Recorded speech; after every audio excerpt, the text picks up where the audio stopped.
Muy buenos días, amada iglesia. Que el Señor les continúe bendiciendo grande y poderosamente.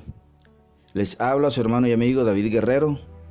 Y en esta oportunidad les quiero compartir la palabra que se encuentra en el libro de Apocalipsis, capítulo 3, los versos del 1 al 6.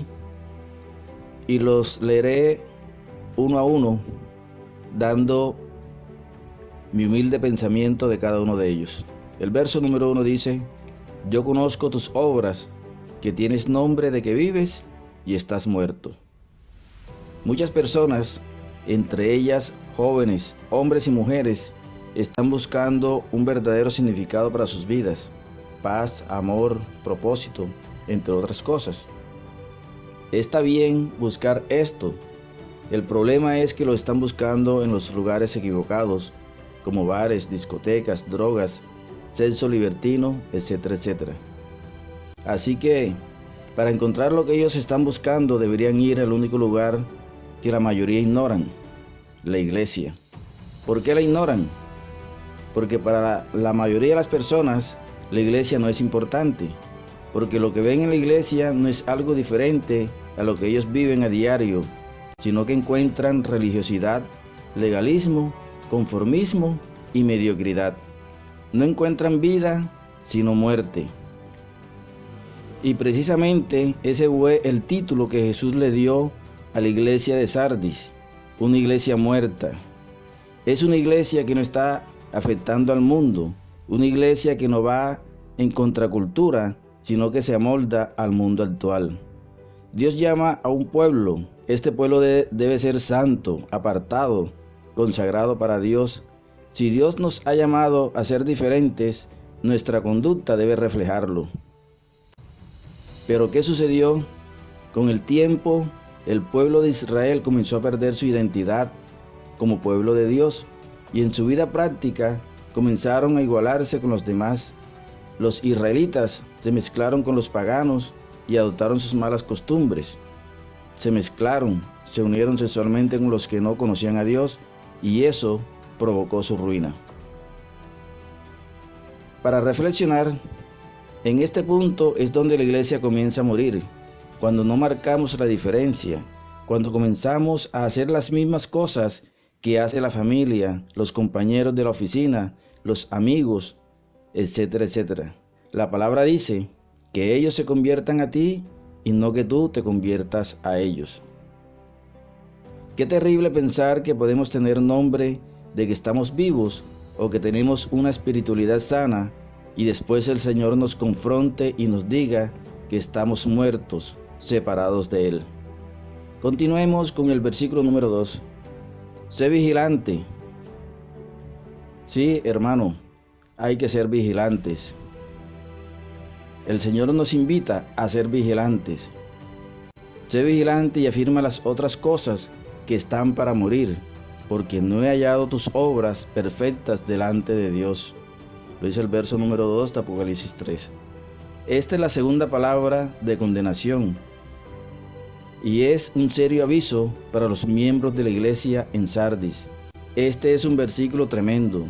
En vista de que la iglesia de Jesucristo puede ser removida de la tierra, ese arrebatamiento, o como también se le llama el rapto, puede tener lugar en cualquier momento.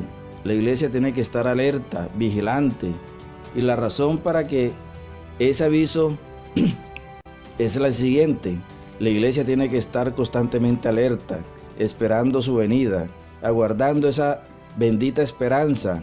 Amigo oyente, todos debemos estar siempre preparados para una hora inesperada, en la que se escuchará su voz. Eso es lo que el Señor está advirtiendo a la iglesia en Sardis, que deben estar constantemente en alerta. Ahora el versículo número 4 de este capítulo 3 de Apocalipsis, el Señor Jesucristo le dice a esta iglesia: pero tienes unas pocas personas en Sardis que no han manchado sus vestiduras, y andarán conmigo en vestiduras blancas, porque son dignas. En Israel, los que se mantenían fieles a Dios a través de toda su historia eran solo unos pocos, un remanente, y nunca lo fue la totalidad del pueblo. Siempre hubo un remanente que se mantenía fiel a Dios y a sus leyes y estatutos. Así es que se nos dice de la iglesia: pero tienes unas pocas personas. A esto el Señor llamó su iglesia, y en el Evangelio de Lucas, Jesucristo llamó a su iglesia su manada pequeña.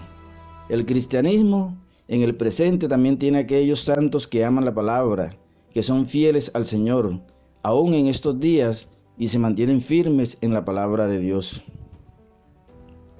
Luego Juan el apóstol sigue el dictado de Jesucristo y continúa escribiendo la carta a la iglesia en Sardis.